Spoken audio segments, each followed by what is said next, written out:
Good morning, everyone. How are you? Class 7, Chapter 9, Vishwaraj Hindi reader.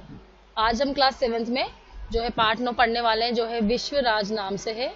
और ये मैथिली शरण गुप्त जी की बहुत ही अच्छी रचना है, कविता है, जिसमें हर अपने देश की जो उसका जो सोच विचार करने की जो शक्ति है, या जो देश का जो पार्ट है उसके बारे में बताया गया है कि मनुष्य और समाज जो है और प्रकृति वो एक दूसरे के क्या है, सहायक है, पूरक है। और इसके बिना यानी धरती के बिना और जो धरती की नेचर के बिना यानी प्रकृति के बिना हम सब जो है अधूरे हैं, और इसका महत्व भी बहुत कम हो जाता है। समानता पे बल दिया गया है, एकात्मवाद और अर्थात एक ईश्वर में विश्वास पर बल दिया गया है। भारतीय दर्शन के वसुधैव कुटुंबकम को यहाँ पर प्रतिष्ठित करना बताया गया। इस तरह के यहाँ कोई जो है उद्देश्य बताए गए हैं जो हम इस पाठ में आगे पढ़ने वाले हैं। तो हम स्टार्ट करते हैं। अब मैं कविता पढ़ रही हूँ और अनुवाद भी साथ में कर रही हूँ, तो आप ध्यान से सुनेंगे।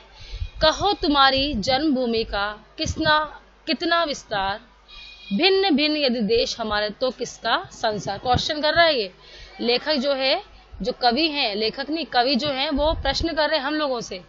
धरती को हम काटे छाटे तो उस अंबर को भी बांटे। देखो यहाँ पे बोल रहे हैं कि हे ईश्वर, हे स्वार्थी मनुष्य, तुमने जो अपनी स्वार्थवश धरती का हिस्सा, जैसे कि भारत इतने हिस्से में इतने क्षेत्र में फैला हुआ है, उसके बाद पाकिस्तान का एरिया आ गया, वहाँ पाकिस्तान का क्षेत्र है, उसके अमेरिका का क्षेत्र आ गया, फिर चीन का आ गया। तो ये सब हम मनुष्य ने जो बांटा है ना, धरती के हिस्से किए हैं, तो उसी के लिए आया है कि भिन्न भिन्न भले देश हमारे हैं लेकिन संसार तो हमारा एक ही है। हमने और अपनी जन्मभूमि के जो हमने विस्तार जो है टुकड़े कर दी, धरती को हमने काट छाड़ दिया कि इतना एरिया हमारा, इतना क्षेत्रफल हमारा है, इतना क्षेत्रफल दूसरे देश का है। तो क्या तुम इस आसमान को बांट सकते हो?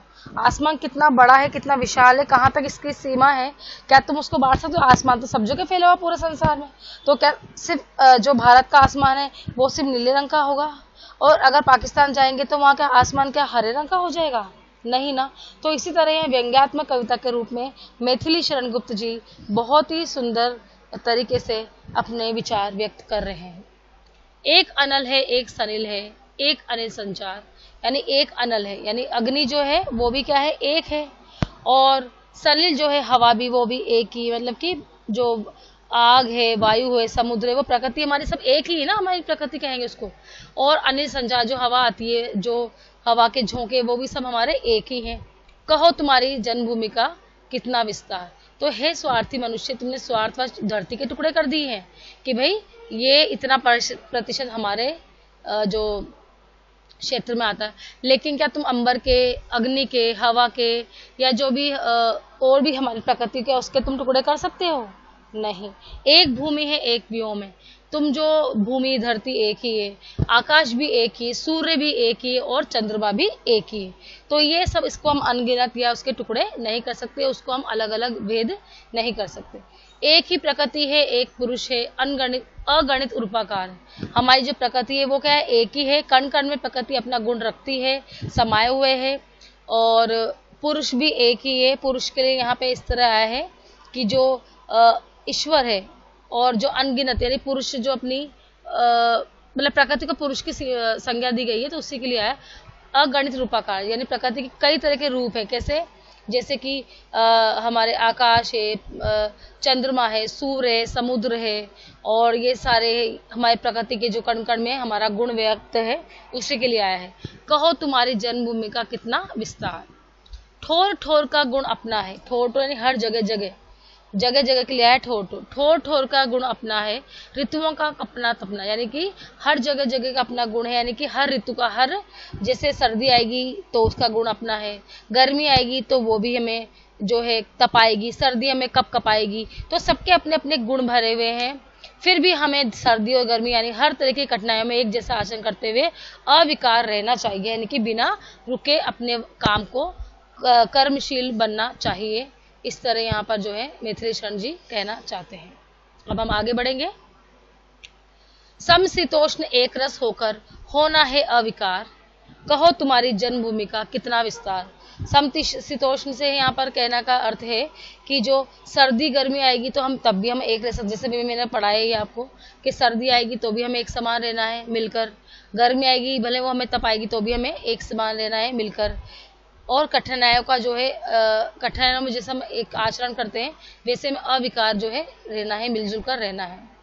अलग अलग है सभी अधूरे, सब मिलकर ही तो हम पूरे। अगर हम अलग अलग कर दिए जाए तो हम जो है क्या है, अलग अलग करेंगे हमको, अगर हमको छिन्न भिन्न कर देंगे तो हम पूरी तरह से जी नहीं पाएंगे। इसलिए हम सबको मिलकर ही जो है रहना होगा, मिलकर ही अपने काम पूरे करने होंगे। जैसे कवि कहना चाहते हैं कि अलग अलग रहकर हम सभी जो है अधूरे हैं और मिलकर रहने पर भी हमें पूर्णता है।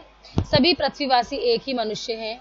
देखो एक दूसरे का पूरक, सभी जो पृथ्वीवासी हैं जो मनुष्य हैं वो एक दूसरे के पूरक है, सहायक है, सहायता करने वाले, मदद करने वाले हैं। एक मनुष्य परिवार, एक ही मनुष्य का ये पूरा परिवार है, इस तरह हमको समझना चाहिए। कहो तुम्हारी जन्मभूमि का कितना विस्तार। अब बताओ मनुष्य मुझे कि तुम्हारी जन्मभूमि का कितना विस्तार है, कितनी तुम्हारी जन्मभूमि का क्षेत्र है। क्या दूसरे वाले क्षेत्र में क्या हमारे लोग नहीं रहते हैं, वहाँ पे उनको फीलिंग्स नहीं होती है, उसके अंदर जो है मनुष्यता नहीं होती दूसरे देश के लोगों में। तो इस तरह उन्होंने कहा है। स्वर्ण भूमि यदि अलग तुम्हारी तो हम भी लोहा युद्धधारी। अगर यहाँ कवि कहना चाहते हैं इस भाव को कि हमें अपनी जन्मभूमि की कल्पना विश्व राज के रूप में करनी चाहिए। यदि मनुष्य पृथ्वी को अलग अलग हिस्सों में देशों में बांटता है तो युद्ध तो होगा ही। अगर मनुष्य जैसे तुम कह रहे हो तो हमारा जो देश है वो सोने का जो बना हुआ है, स्वर्ण भूमि है, ठीक है, सोने का पिंजरा है या सोने की चिड़िया कह सकते हो भारत देश जो कहा जाता था पहले। तो दूसरा देश तो युद्ध के लिए ललकारेगा ही, कहेगा ही सही। कैसे हो सकता फिर इस विग्रह का परिहार। तो कैसे हो सकता है, कैसे संभव है कि जो इस विश्व राज है उसको हम एक करें। कहो तुम्हारी जन्मभूमि का कितना विस्तार है। तो इस तरह यहाँ जो कवि कहना चाहते हैं कि बताओ मनुष्य तुम अपनी स्वार्थवश जो मनुष्य अपनी धरती को बोलना चाह रहे हैं कि ये हमारी जन्मभूमि का विस्तार है। सब वर्णों का, सब धर्मों का जहाँ एक अधिकार। सब जो वर्ण है हमारे, 4 वर्ण है हमारे, 4 धर्म है हमारे। वर्ण देखो, ब्राह्मण, क्षत्रिय, ब्राह्मण, वैश्य, क्षत्रिय और शूद्र। धर्म हमारे हिंदू धर्म, मुस्लिम धर्म, सिख धर्म और ईसाई धर्म। तो जो हमारे धर्म है वो सब हमें एकता सिखाते हैं। कहो तुम्हारी जन्मभूमि का कितना विस्तार। एक देह है, एक ही शरीर है, विविध अंग हमारे। शरीर तो हम भले ही हमारा एक है लेकिन अंग जो है हमारे अलग अलग है। आप भी देख रहे होंगे कि दूसरे जो मनुष्य होते हैं, अपन मनुष्य है, आपसे दूसरा जो व्यक्ति है वो भले ही आपके जो है शरीर एक है, अंग उसके अलग हो। जैसे उसका कलर कह सकते हो, उसके फेस के फीचर्स कह सकते हो, उसकी हाइट कह सकते हो, उसकी हेल्थ कह सकते हो, वो भले ही अलग हो। यानी शरीर के जो अंग है वो भले ही विविध हो, अलग हो, सुख दुख में सब एक संग हम हो। भले हम कितने परेशान है, दुखी में है, तो भी हम सब एक हैं। लगे एक के शत पर सबको, सबका इसने लेप सोबार। कहो तुम्हारी जन्मभूमि का कितना विस्तार।